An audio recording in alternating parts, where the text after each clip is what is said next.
तो रिज़ल्ट आने के बाद काफ़ी टाइम तक मैं एक डेल्यूजनल वर्ल्ड में जीने लग गया था। काफ़ी दिनों तक डे ड्रीमिंग करता रहा।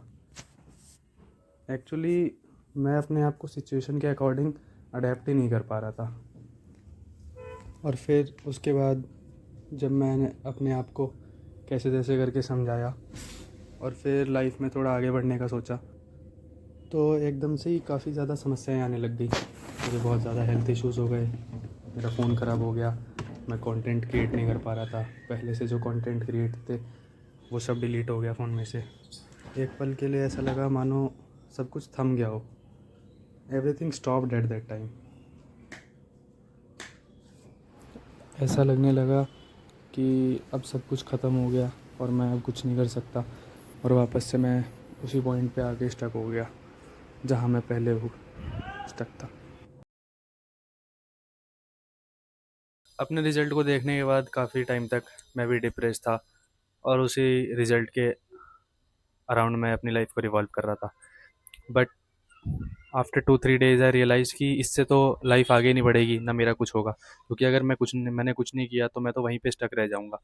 लाइफ में बैक टू बैक फेलियर्स मिल रहे हों, सारी एक्सपेक्टेशंस ख़त्म हो गई हो, तो इससे अच्छा मौका नहीं मिलेगा अपनी लाइफ को रीस्टार्ट करने के लिए, एक नई जर्नी को शुरू करने के लिए और अपने इस नए सफ़र को शुरू करने के लिए। आई नो मेरे पास अभी कुछ भी नहीं है और I am at the sub zero level, sub negative level, but in the next 1 year I am promising myself to be the best version of my self.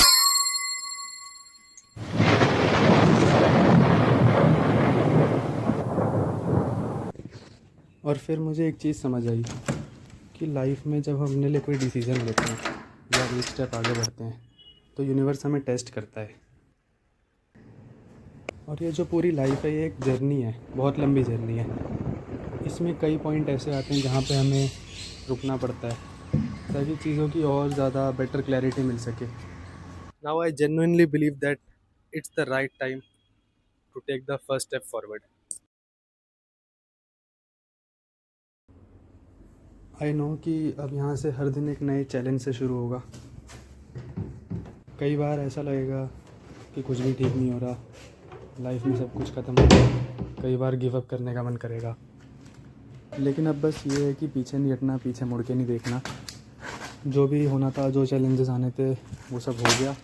अब बस खुद को इम्प्रूव करना है, अपने लिए काम करना है और कंसिस्टेंट रहना है और आगे बढ़ते जाना है।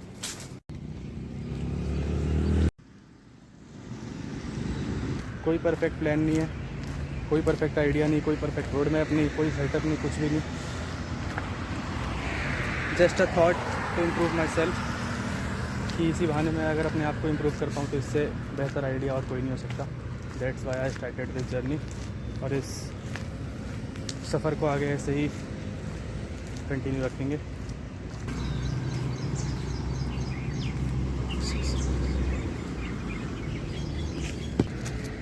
फिलहाल यहाँ से जो सबसे ज़्यादा मुश्किल और सबसे बड़ा चैलेंज होगा मेरे लिए वो होगा कंसिस्टेंट रहना।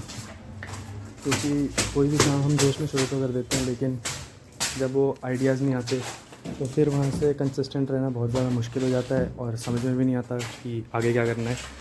तो ये जो ब्लैंक आउट वाला जोन होता है, बस इसमें नहीं फंसना, क्योंकि अगर इसमें एक बार आ गया तो फिर यहाँ से दिक्कत हो जाएगी, सारी मेहनत पे पानी फिर जाएगा और फिर वही सब कुछ ज़ीरो हो जाएगा, कोई फ़ायदा नहीं होगा इतनी मेहनत का।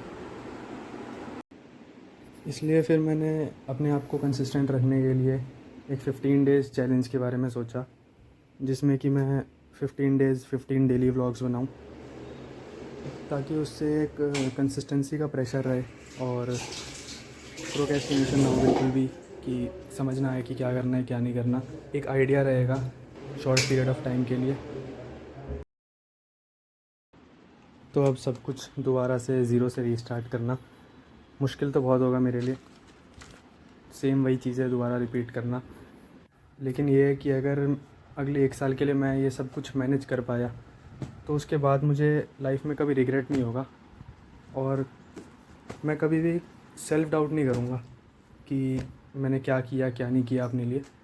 मुझे इस चीज़ की खुशी रहेगी कि जो मैंने अपने लिए डिसीज़न लिया कम से कम मैं उसको पूरा कर पाया, और ये भी रहेगा कि मैंने जो अपने लिए सोचा मैं एटलीस्ट वो कर तो पा रहा हूँ।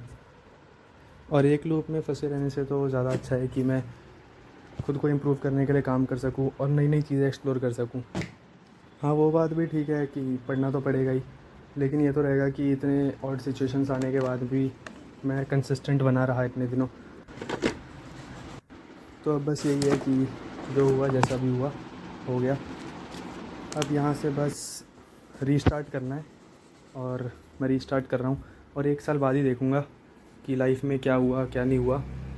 अब बस रुकना नहीं है, पीछे मुड़ के नहीं देखना और लाइफ में धीरे धीरे आगे बढ़ते जाना है और जो होगा उसके बाद देखा जाएगा। एंड लेट्स होप कि यहाँ से सब कुछ अच्छा हो। And at last this is not a comeback story, it's just a story of 22-year-old who is trying to rebuild himself। एक ऐसे लड़के की कहानी जिसने बहुत गलतियाँ करी लाइफ में, बहुत बार फेल हुआ, लेकिन अब बस लाइफ में एक स्टेप आगे बढ़ना चाहता है। तो मिलते हैं फिर अगले एपिसोड में।